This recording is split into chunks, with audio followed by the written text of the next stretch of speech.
views expressed on this program are those of the producers and individuals appearing on this program and do not necessarily reflect the views of the Sun Prairie Media Center staff, its video service providers, or the staff and elected officials of the City of Sun Prairie.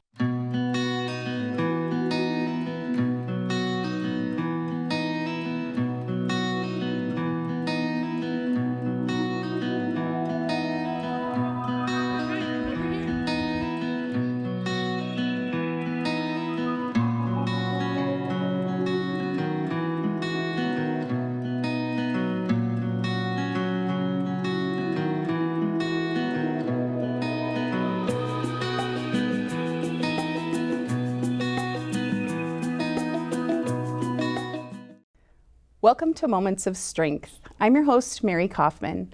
In this show, we dive deep into the lives of mothers' unique journeys of parenting and personal growth.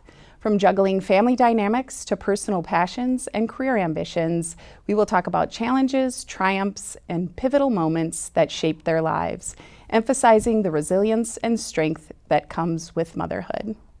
Thank you for joining us for our second episode of Moments of Strength. And our guest today is Kristin. Hello. So thank you for joining us, Kristin. So exciting, Mary. Yes, thank you.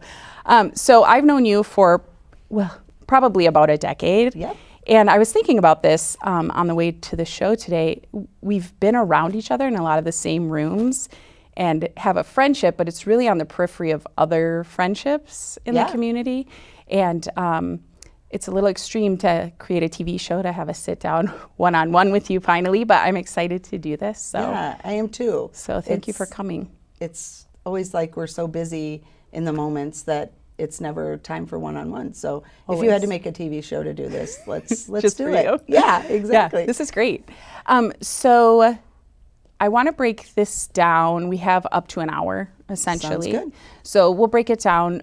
The first part, we'll get to know you a little bit, and then we'll talk about challenges in parenting and personal growth for you, and then talk about where you are and kind of what's coming down the pike for you. And also, in the end, I want to give you the opportunity to offer value that you think we might have missed, to the people that are viewing. So perfect. The nature of the show is to give support to those that are viewing so they don't have to feel they're recreating everything in motherhood as we all feel. Oh my gosh, so important. Yes. Never recreate the wheel. And we do all the time. We don't ask for help. And so I wanted to create something where, people can tune in and get an example, a story, a tool, a strategy, something like that. So we'll talk about that at the end. That's awesome. Okay. What a gift you're giving. Thank you. This is so exciting. So first, who are you? And you can start anywhere. Okay. Some people, want to start when they're born. Me, I would tell all day. And then some people want to start somewhere else or whatever you're comfortable with. Okay. Just give us an idea of who you are. All right. I don't admit this often, especially in Wisconsin, but I am from Iowa. Do not hold it against me. Yes, as never. you know. Yes. But born and raised in the Quad Cities, Davenport, Iowa. And growing up, I had two older brothers. Mom and dad were both teachers, so I grew up in a family where education was super important. Mm-hmm. And I always loved little kids. I was always the one at family reunions where I had, a gaggle of kids following behind me, and I always wanted to play teacher with my brothers, and any person I could, I'd make sit and listen to me talk. I really do love to talk. So Did your brothers like that? One of them did. The older one, Mike, was more like, leave me alone, I'm going to read my comic book. Okay. And the younger of the two, older, Robbie, the middle child, we were always doing something together. Okay. And yes, he would let me play school with him, but I would have to do like what he wanted to first, which usually involved me getting in trouble or some sort of like thing that we did wrong. Okay. I mean, we were always getting in trouble growing up. So I was definitely a follower of him. So growing up, we had a really fun household, and lots of laughter, lots of good times. I could probably make a book and a story of all Miller moments. That's what I grew up, Kristin Miller. You should. So yeah, right?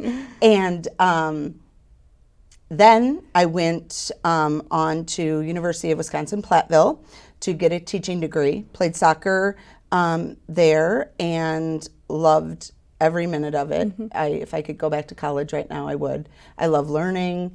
Obviously, I loved soccer. Couldn't do it now like you, Mary, but I mean, we can't all be like you. I wonder if we played each other. I We should bet we did. explore I that. was literally thinking of that. Yes. I know we did. We had to have. have. Yeah, we had to. We had to, because we played you guys. So Okay. I know we had to have. We got to look back on that. We will. I'm pretty sure we won, but We'll it's report fine. back. Yeah, exactly. And then I met my husband, Jack, when we were at his graduation party in college. Okay. So then started a little bit of a long-term. He was back here in Sun Prairie going to the police academy once he graduated. Got hired as a police officer here in Sun Prairie, and this is where we landed. We got married, and I began teaching at Bird School for 17 years, I believe I was there. It's a long time. Yeah, have 2 girls. Alyssa is now 25, and Jenna is 21. That's so crazy to say. It's so weird. And now I am a grandma, or as Cece calls me, Nana, because that's Yeah. what she can say. So Cecilia Sharon Cooney is 15 months old now, and it is so true that being a grandma is like the best Yes. thing. I love it. Of course, I loved every moment of parenting, but it's just, there's something different. And then Alyssa, our daughter, is due end of January, beginning of February with a little boy. Yay. So One of each. super excited. Yeah. Yeah, that's awesome. So yeah, that's kind of where I am. I taught for 17 years. Then I was diagnosed in, gosh, we're really getting deep. Sorry. That's I all told right. you I Out of like the to chute. talk. We're just going to go with it. Yes. So in 2011, I was diagnosed with stage 3 breast cancer. Okay. I went through a double mastectomy, radiation, a year of chemo. Once you have a mastectomy, there are a couple different options, but I chose to have tissue expanders in, which are something that they kind of fill up to Okay. expand your chest so that when you're ready, they can do a reconstruction and put implants in there. So I chose to do that. This is a lot, by the way. I mean, I know we have Yes. finite time, but not to, Yes. just run through things. I recognize. I, this oh was gosh, a lot. yeah. We can, and you know what? Anybody out there can ask me any question. That's amazing. Yeah. Yeah, To be a I am resource very, like that. very open with it. So why I bring this up is because I was re-diagnosed in 2015. Little bit of a shocker for us. It had traveled into my bones. I was having back pain. Went to a chiropractor, and he's like, not going to touch you. And I'm like, oh, Wow. no. My doctor, my oncologist said it's not going to come back. Like, I mean, it's fine. Right. And he's like, no, you need to, So went through it, and yeah, it had gone to my bones. So that was a little bit of a shocker, because when you hear stage 4 cancer, you think, I'm going to die. Right. And Right. It's very scary. yeah. However, it is now, 2024. So I've been 9 years and I'm still alive. So we could do a Yes. whole show on the amazement of treatments and things like that. But it did lead me to, when I was re-diagnosed, I tried still teaching, realized real quickly that being a kindergarten teacher is not real inclusive to going and getting treatments every 3 months. I got sick a lot. I ended up in the hospital a lot. And Jack and I just had to come to terms with, or I had to come to terms, Jack was very supportive, that I had to put my girls and my family and my health first at that point, Right. which was really hard, Mary. I didn't realize how much of an identity Of course. we put on our career. What we do. What we do. And it was so hard to give that up. However, I was gaining many things. Jack and I kind of looked at it as, okay, let's just pretend you're like retiring early, because we don't know what, Right. life holds, kind of thing. And I did. I got to go in and be the mom and volunteer in my girls' classes. I got to go and eat lunch and do the things that when I was a teacher, I was so focused on my class. Of course. Yeah. It's not like I neglected my children, but I didn't do those things, So it gave a different perspective. So now I just do some subbing in the schools, which I love, gives me flexibility. I still go to treatment every 3 weeks at the UW Carbone Cancer Center, which is amazing. It's kind of an anomaly that I'm still here, but it's a testament to medicine, you know? So. And medicine and, I what would am I say going to say? a good attitude. Right. And that doesn't mean people with a good attitude, No. it doesn't work out. But I can tell you from my perspective, because again, you know, we weren't close. I knew who you were. And when you were re-diagnosed, the community knew that. Yeah. It Immediately. And, you know, 17 years at a school, that's a lot of kids. That's a lot of families. You know, you clearly had a positive impact on those children, the people that knew you. And just the entire community, at least from my perspective, it felt like was gathering around you and just sort of holding you up. And honestly, it was amazing to watch that and want to be part of something like that. it gives me goosebumps even to think about it. I mean, I knew I loved Sun Prairie when I moved here, but I've never felt so much love in my life. And I wish that for anybody. I really do. It sucks that sometimes it takes cancer or a tragedy to show you your value. Right. But this community is amazing. And I've seen it done for other people and other families. And I will spend the rest of my time paying it back. I really paying it forward, because that's what we're here for. I mean, I've learned a lot of good lessons throughout this little journey, and yeah, I am super grateful for our community. I think, you know, that's part of the role that we have as moms too. And I think we spend a lot of time trying to do things on our own, not asking for help, not relying on other people, because, and I talked to Nicole in the last episode about this, just not wanting to burden somebody else with our burdens. And so true. Yet, as a mother, I would be willing to take on your burden. So there's some disconnect there, but in those moments, I think mothers sort of unite, and they want to be able to do something. Absolutely. Because they can't cure it, but they want to, you know, contribute in any way. And I thought that was so powerful when that was going on. And I mean, it still continues to this day. You know, people know who you are, and you've done a lot for the community too. And it's amazing. So yeah, that's been great to watch that. Honestly, as a mom, I'm a fixer. I'm one of those people that, you know, if something is happening to somebody else, I want to do whatever I can to make everything okay for them. I was that way as a parent. And I've learned throughout life, I can't fix people. I can't fix their problems.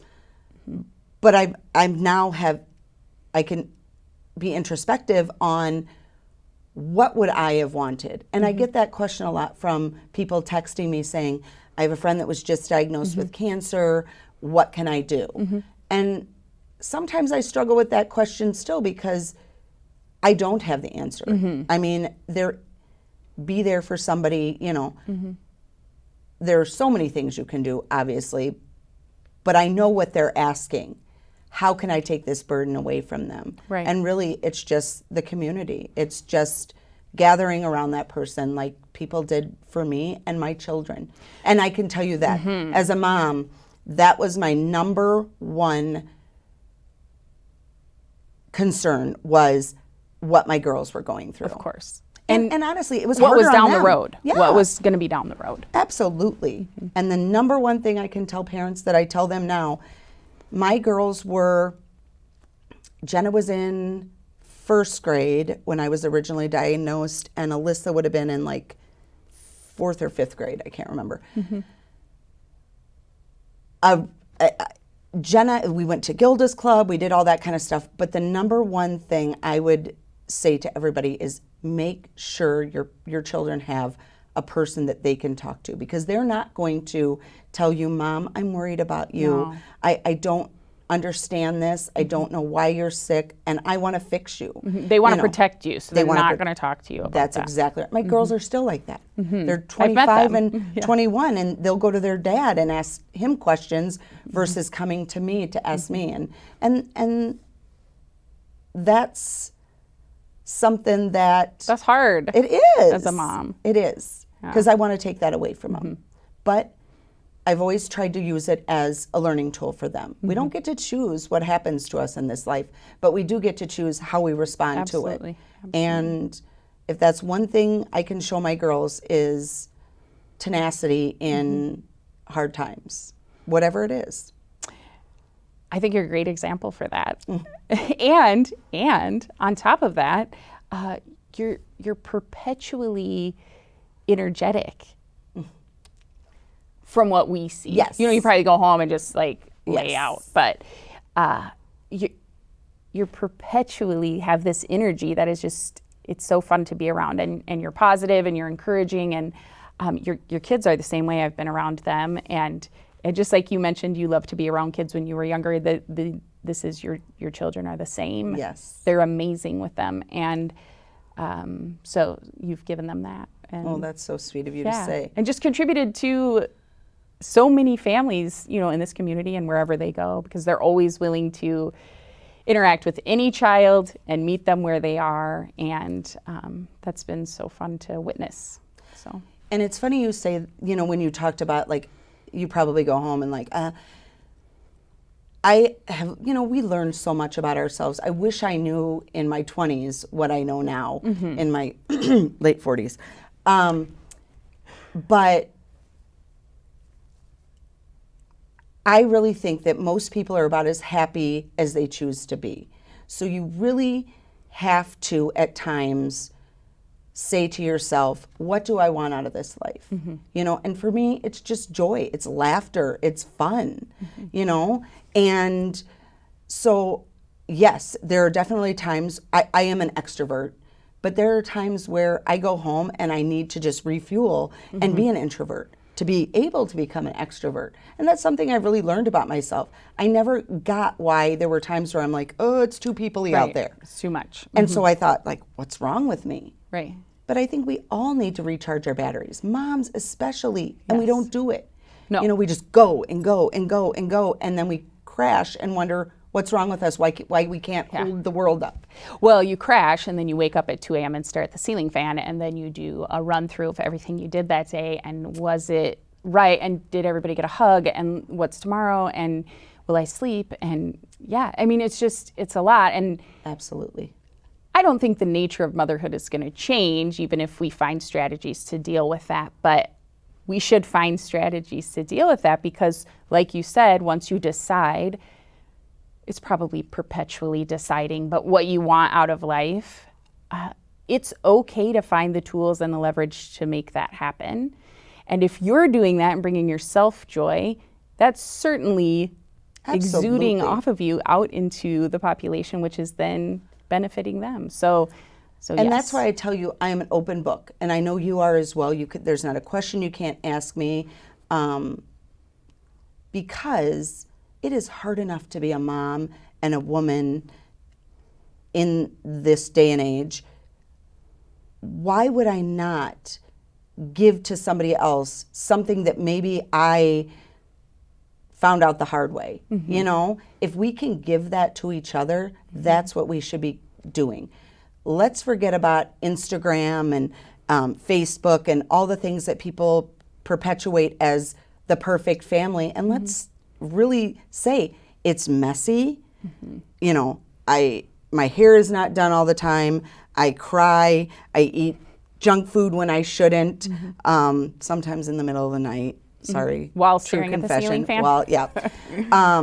But it's messy, and let's do ourselves a favor and pick each other up and say, we're in this together, And that's one thing with Alyssa, who has Cece, who is 15 months old, as I mentioned. She's a stay-at-home mom. And I said to her, I'm like, God bless you, because I was home with my kids in the summer, and I specifically remember saying to Jack on like the second day of summer, yep, I can't do this. And he's like, what do you mean? You're a kindergarten teacher with kids all day long. And I'm like, I know, but they're not my own.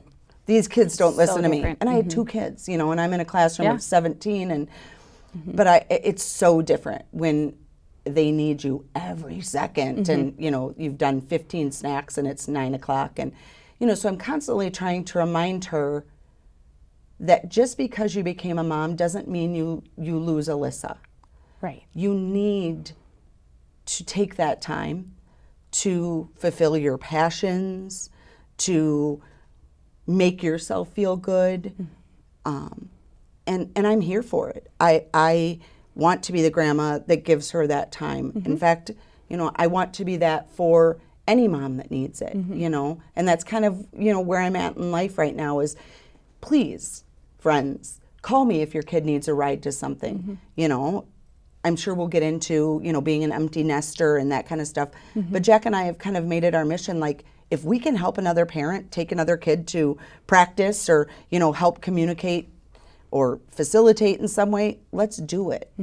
This doesn't have to be as hard as we sometimes make it out to be. Right. Asking for help does not mean you're weak. No. It means you're smart enough to know that you can't do it all. Well, even if you think somebody who's running a business, they don't do that all themselves. They employ people to do it. That And is the really good asking ones. for help, and that is not being weak.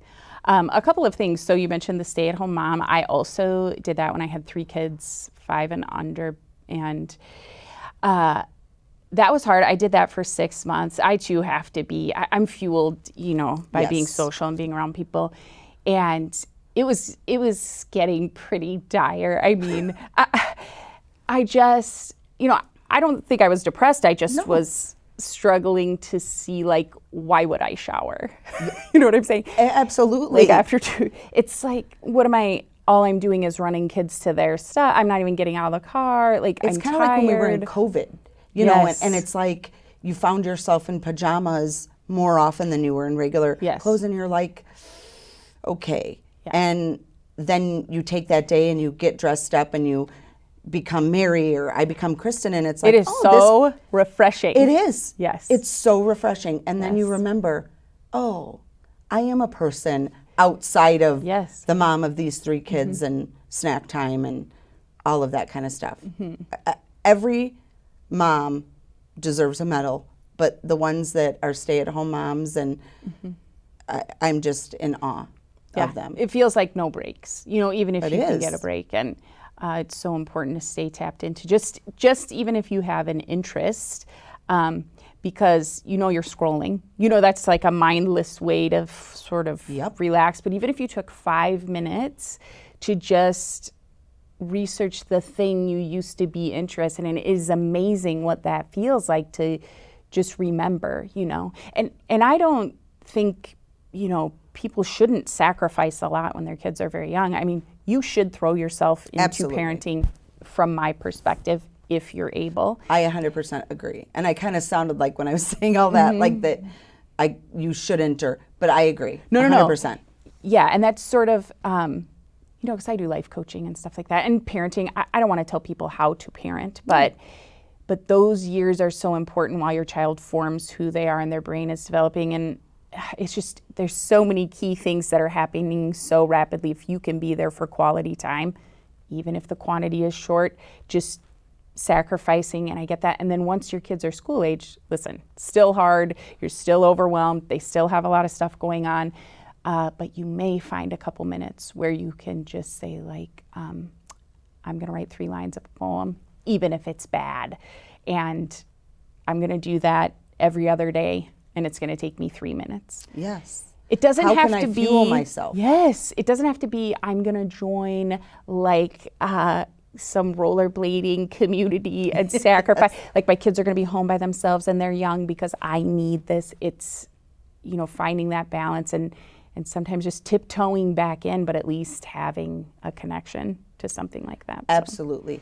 I remember when my kids were little, we would, I've always loved exercising, working out, and we would go for runs, and Jack would be pushing.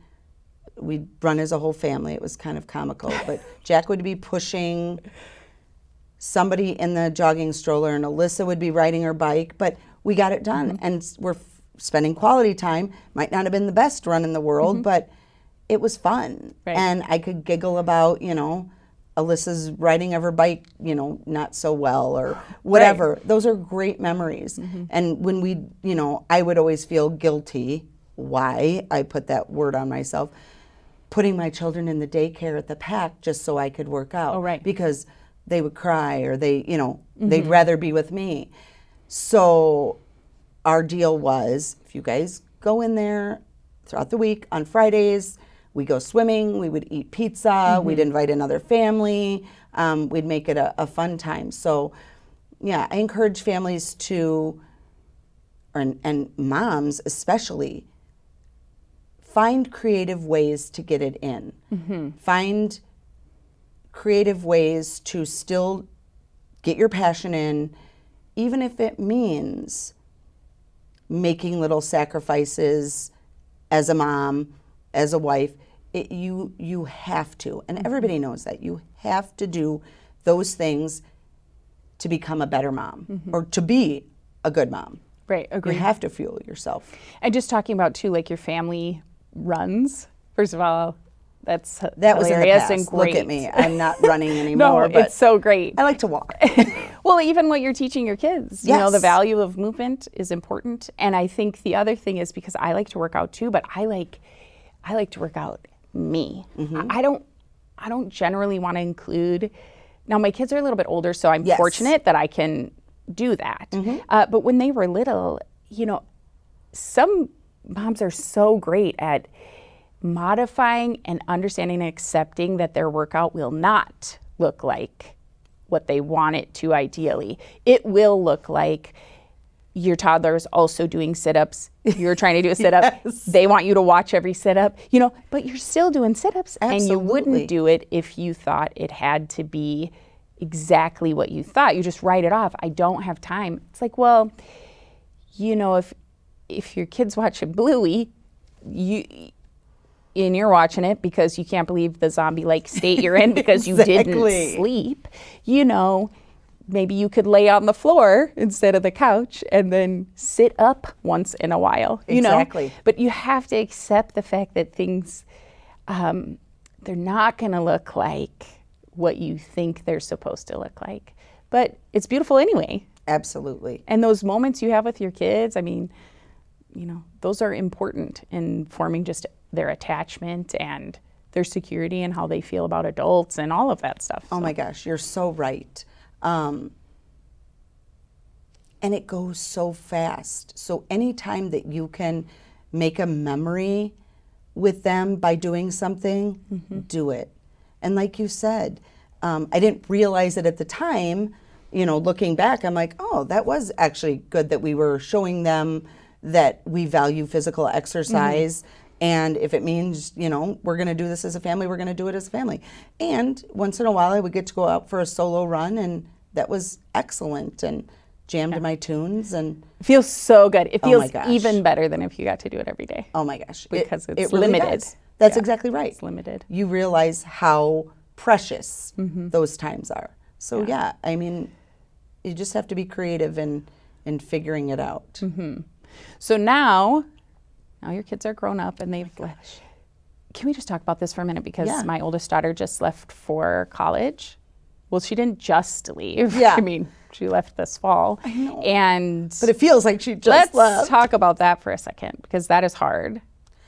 It is probably, Mary, the hardest thing I've gone through in life. And I've gone through cancer. So let's keep that in perspective. Rate it. Yes.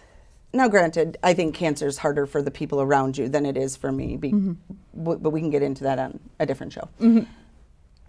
But being an empty nester, again, I talked to you about when I had to stop teaching, how that identity of myself was kind of just gone. And it's not like I questioned my purpose. There were still other things for me to enjoy and do. But it was like grieving a loss. Definitely. And I didn't know how to do that. So I did fill it up with some shopping habits that I'm not proud of, maybe. Probably got some good stuff. We won't talk about that. But it's the same thing with the empty nesting. I don't think ever can be prepared for it. You're constantly wondering and worrying what they're doing and hoping to God that you prepared them well enough for what they're going to embark. And then at the same time, so excited for them. Because course. you know that this is an exciting time for them, you know, and you want this for them. You've prepared them to put these wings on and fly. And so that's really important.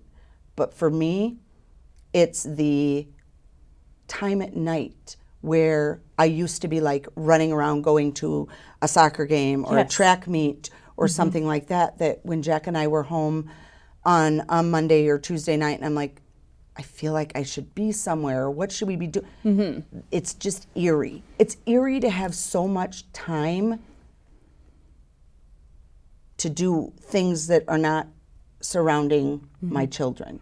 Because that was so intense and important. Yes. It was so intense. And the other things are important too, but they sort of pale in comparison because you're needed, like everything is critical. This, what happens with this child, they go into the world and now they're impacting other people, and did you do enough, and did you do it right? And Yes. And it is a little bit of a grieving process, not a bad grieving process, but a grieving process in what do I do now? What do I do with my time? Right. You know, Jack and I could very easily find shows to watch on TV or whatever. He started back coaching football again, which is great for him. And I thought about starting to coach again. We did that when the kids were little, and I thought, I don't think that's my avenue. I really would rather like volunteer or volunteer to take kids of my friends to practices or go to their games or some of those things to fill up some of that void. Kind of helping out wherever I can feels good to me. Right. You know? And so, because I think as a mom, I spent so much time helping and doing that that's just natural for me. So you go from, even when they're in high school, they still need you, you know, like, oh, it's just I different. signed you up to, you know, make taco meat for this and all those, it's all those like, different things. For tomorrow? Yeah, for tomorrow. And I need 52 cupcakes. Awesome. I'll be here. But there's no, I feel like it's like all this hubbub, and then it's like crickets when they go off. And you're like, okay, where was the transition period? Right. It feels like, sudden. It does. It really does. And, you know, you're getting them ready and you're buying things for their... It's exciting. It is. And then they go off and you leave them and you're like, oh, okay, yep. Now what? And for you, you've got other kids at home, so there's some of that. So for me, it wasn't, when Alyssa went off, it wasn't as big of a transition. It was when Jenna went off, my last one. It's like, here's Jack and I, and now we're finally getting to reintroduce ourselves to what it was like before we had children, which wasn't long. We got married and found out we were pregnant 3 months afterwards, so it was like, oh, okay, Instantly we're going to do this. parents, yeah. So it is nice that, you know, we're able to reconnect and do some things that we like to do, and we love hiking and, you know, anything outdoors. Well, and that you still like each other. Exactly. This is a feat. And you have to kind of reintroduce yourself. Well, you're your different spouse. people. You can't be the 100%. same person. You just cannot. 100%. Life changes you. I look different. I feel a lot achier and different. And my personality's different because I, you know, Your I've gone through a lot of experiences, things. define who you are. As Yeah, you so if you can age. come out on the end of it and still like that other person, That's amazing. That's a win. Yeah. I call that a win. Even if you like them a little bit today. Even if there's and- just a shred. Exactly. Yeah. You'll build on it. So yeah, I see a therapist, and one of the things I'm dealing with a lot of grief in my life over the past year, and you don't know what grief feels like, and one of those is Jenna going off to college and losing that fixing, hovering mom. Plus, she's a big personality who She is is. joy and fun and Yeah, and all I of miss that. her. I want to that just energy. hang out with her. Yeah. Yes, that energy. I miss having that in the house. so I was just like, I don't know how to put words on what I'm feeling. And so my therapist kind of helped me, find the words for how I was feeling and to admit that it's not a happy feeling. It's hard. And like I said, I'm a person that wants to exude joy. I never want people to see me down or upset and that kind of stuff. And I'm realizing that's impossible. Right. You can't be happy all the time. No. Grief and those emotions are going to hit you. She kind of talked about it as a tidal wave. Some are going to be really big and they're going to knock you over, and you might spend a day where you're like, oh, why do I feel so heavy? And, like I don't have that purpose I had. And then there's other ones where they're going to feel light and you're going to be like, oh, I got this. There's lots that I can fill my life up with, and I'm fine that I'm almost 50 and all this other stuff. So it's giving yourself grace to say, okay, I'm not a perfect person. I'm still learning, even though I'm this age. Right. And there's still value to you, even when your children are grown. Even when they leave the nest, celebrate those times of, how hard you worked at being a mom, because it's not easy. I don't care who you are. It's not easy. It is the hardest job you will ever have, really. And I think, what you bring up about emotion is important too. So I'm not an outward emoter of, negative tears. I don't do that publicly. I see that we're a lot of like in that way, yeah. And even privately, I mean, my kids, I don't know that they've ever seen me, cry, which I think is probably a disadvantage, because that doesn't demonstrate to them that, that's a natural, normal thing you should do. They've seen me maybe a little more teared up lately, just with, the shift in the dynamic of the household. And I don't know, I think I'm giving myself more permission to sort of feel that. But I like to do things and be involved in things and produce things that bring value and, achievements and goals. And so that's why I work a lot with mental toughness, because there is, when you are being mentally tough and engaging with that, a lot of times emotion isn't part of that. Negative emotion, mental toughness is really thriving. That's the difference between that and resilience. You're not just coming out the other side. You're seeking a challenge and you're doing it no matter what. And so I keep doing these things and trying to achieve these things. I just agreed to run a half marathon next August. I've done that once. Good and girl. Okay, my legs were they didn't work at the end, but then, that gives me something to work toward in August and places to put my energy and to prove to yourself that you still can do it. For sure. Absolutely. And I think you're Mary.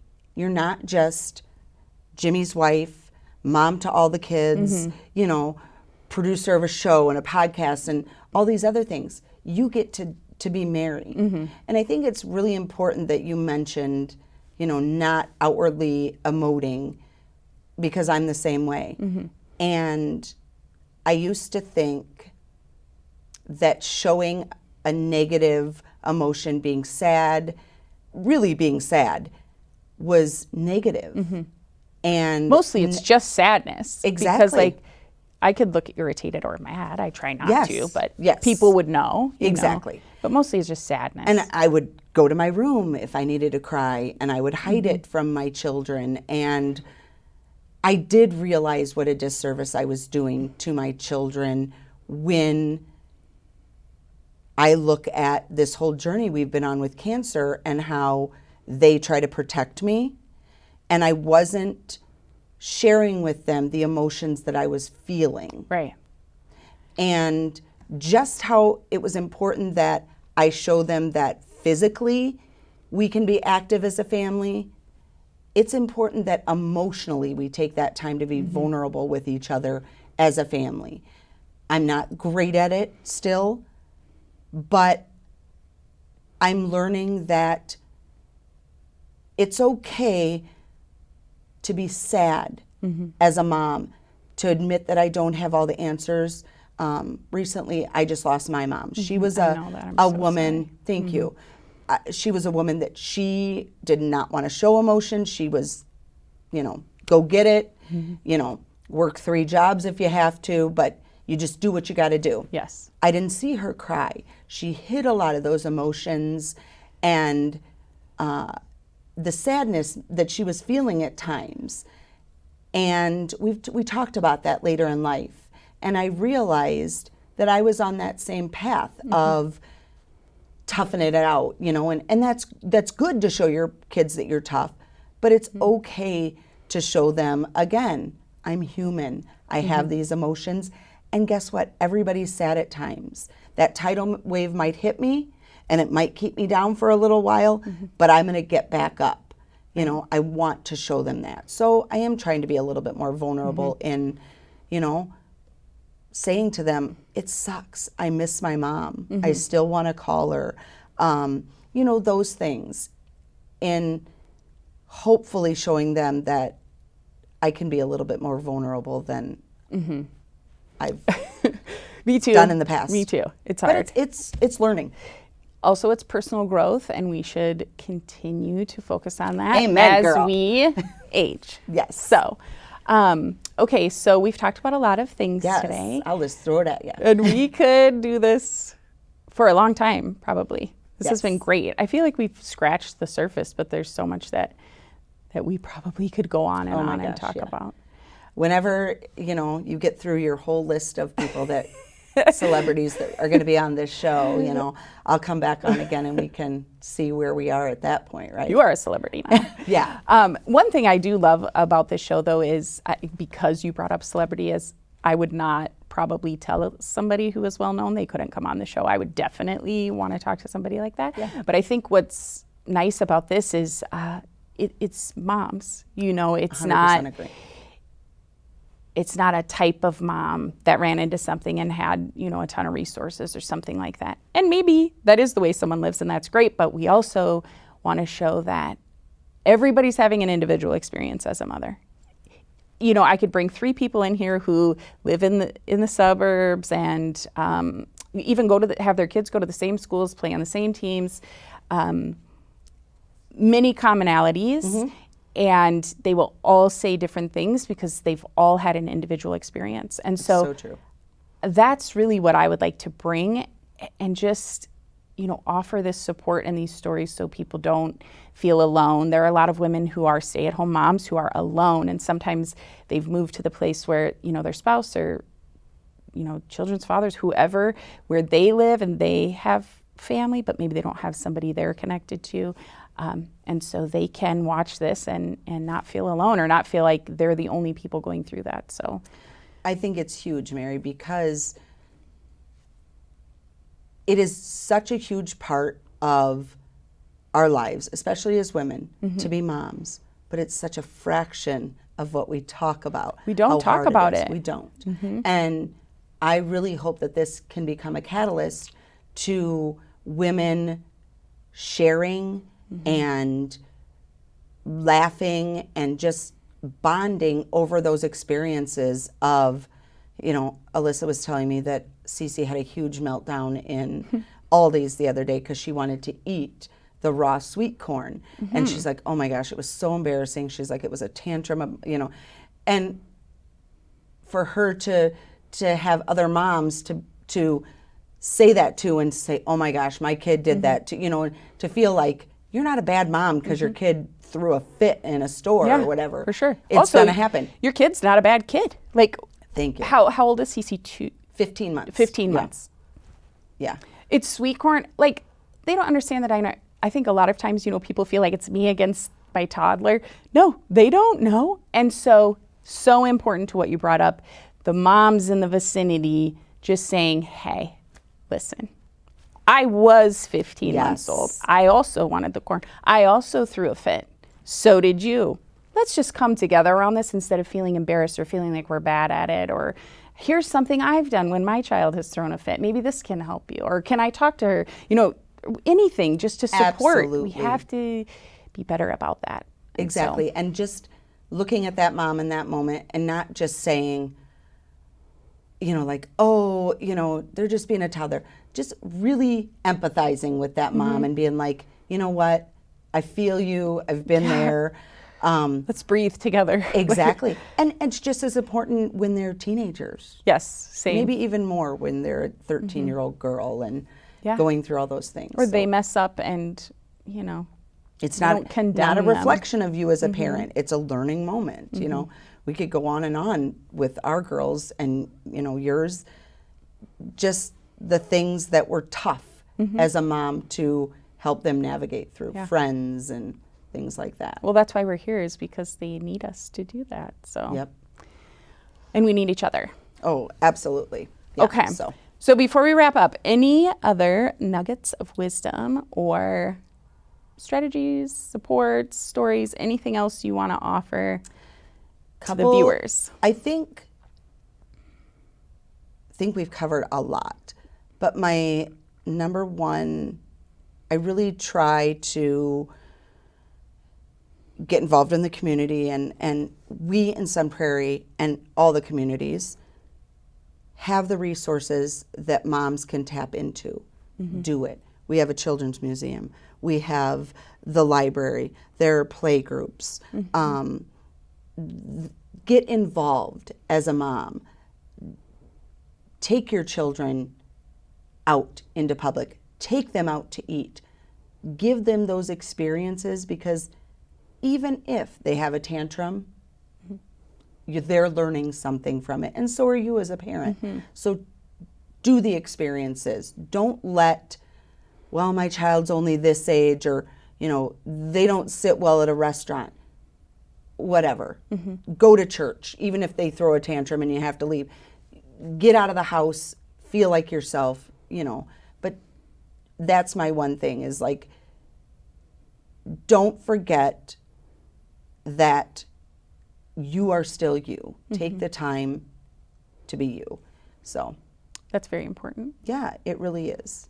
Thank you so much for coming on. Thanks for having me. This has been great. great. Really fun. Oh, I'm so happy you came.